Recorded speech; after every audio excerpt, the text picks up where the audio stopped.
Hey gang, thanks for joining us for the B-roll to work on your hip hinge single leg class. For this exciting adventure, you're gonna need really any object, a block, a water bottle, something that can stand upright on the floor. We're gonna give you here a little experiential of the difference between external training or a movement task where we want your body to solve the puzzle as it does. We want multiple joints and tissues to work together, and we don't need you to be policing, oh, this muscle does this and that muscle does that. That's the way we work definitely in our training, and if you just did this class, you will have had lots of experience of that. We want to give you a sense of how those two things are different and how the internal training can support that external training or movement task. So, little game. Make sure you've got some space. Probably if you can reach your arms around you and spin, you'll be relatively okay. You're going to choose one leg to stand on.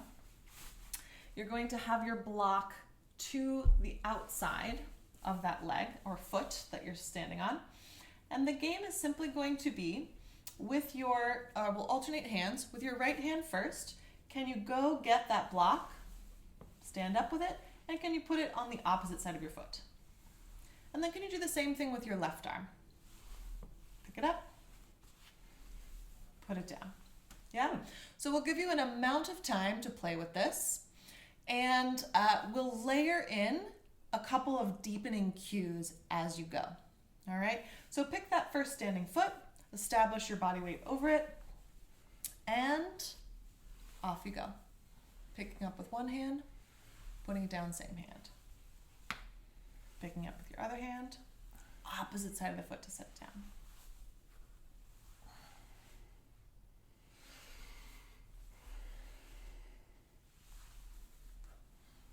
Good, as you get a feel for this, start playing with how far out to the sides can you set that block? How far away from your standing foot?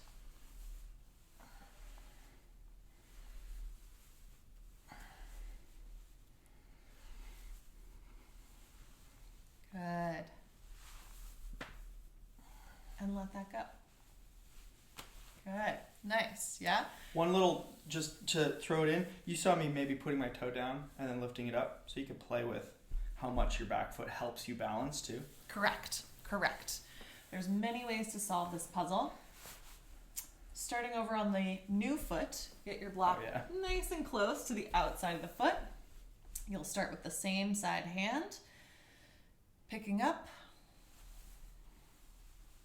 and placing on the inside of the foot. And then opposite hand, picking up and placing on the outside of the foot. Good. Keep playing with this.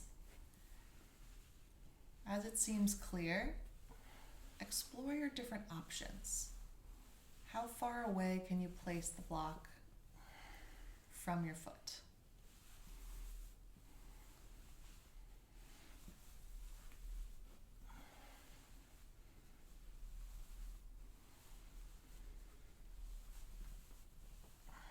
Good. Last 3 seconds.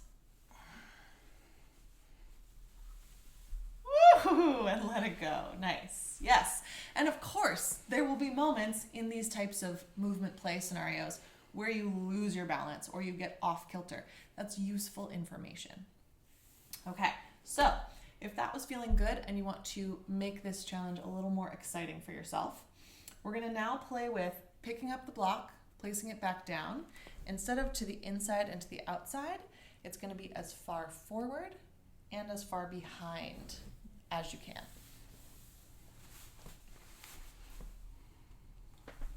So start with that block right in front of your toes. And then off you go, picking up with one hand, setting it behind you. Whew. Can you pick it up with the opposite hand and put it out front?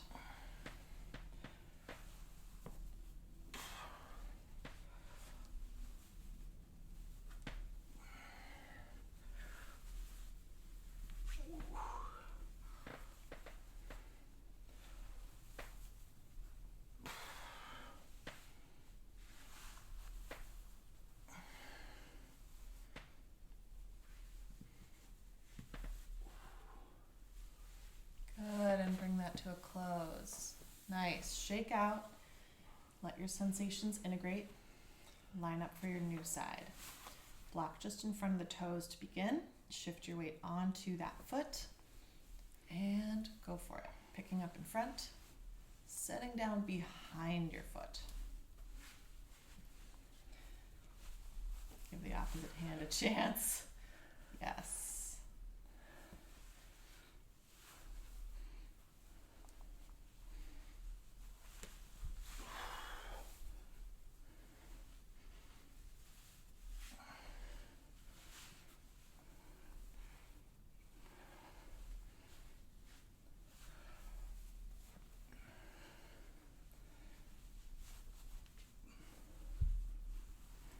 And then let that go. Nice. Excellent. So you'll notice that in this scenario, we're really looking to explore how do all my parts work together when given a simple task.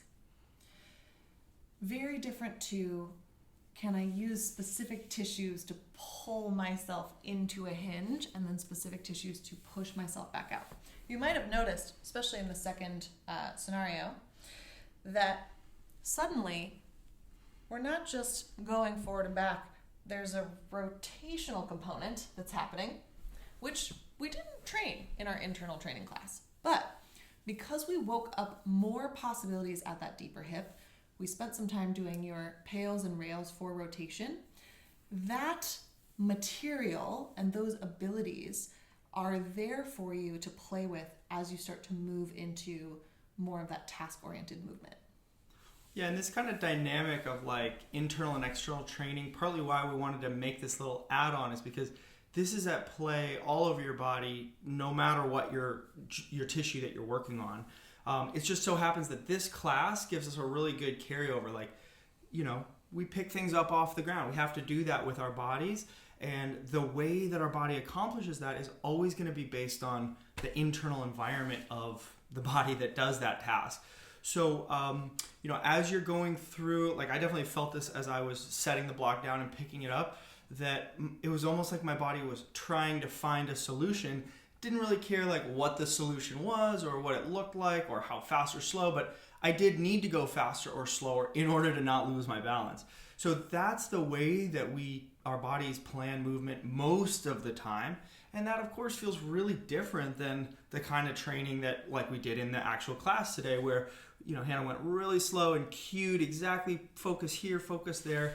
And so it can sometimes be hard to peel those things apart, but in a class like this, I think it really becomes a little bit more obvious. So can't wait to hear what you discovered about your personal body in these various different experiments. And as always, we welcome your questions and we'd love to help you workshop this material for your specific body and needs. See ya.